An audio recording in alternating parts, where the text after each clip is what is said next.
Le kanji profiling, c'est voir ça et faire ça dans sa tête.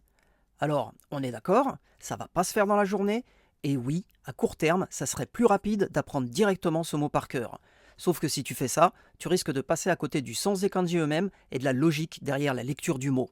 Et surtout, le problème de l'apprentissage par cœur, c'est que sans la compréhension, il condamne à l'apprentissage par cœur. C'est un cercle vicieux. La prochaine fois que ces kanji ou des parties de ces kanji apparaîtront dans d'autres mots, tu devras probablement aussi les apprendre par cœur.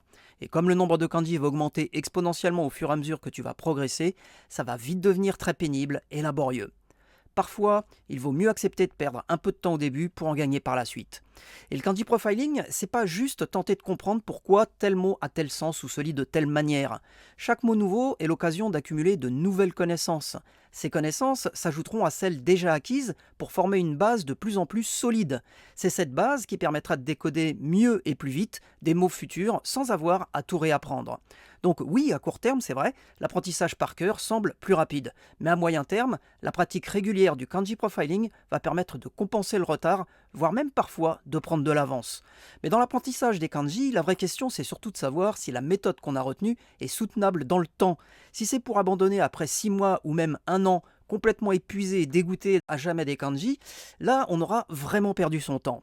Et on sait très bien que la pratique répétée du par cœur dans l'apprentissage des kanji, ça use et ça finit par dégoûter, souvent même avant d'avoir lu un seul livre en japonais. Alors que le gros avantage du kanji profiling, c'est que ça donne envie de continuer son apprentissage et que ça facilite le passage à la lecture. Et c'est facile à comprendre. Avec le kanji profiling, chaque mot nouveau que tu rencontres dans tes lectures est l'occasion de tester tes acquis. Est-ce que tu avais trouvé sa lecture en contexte? Est-ce que ton intuition sur son sens était correcte?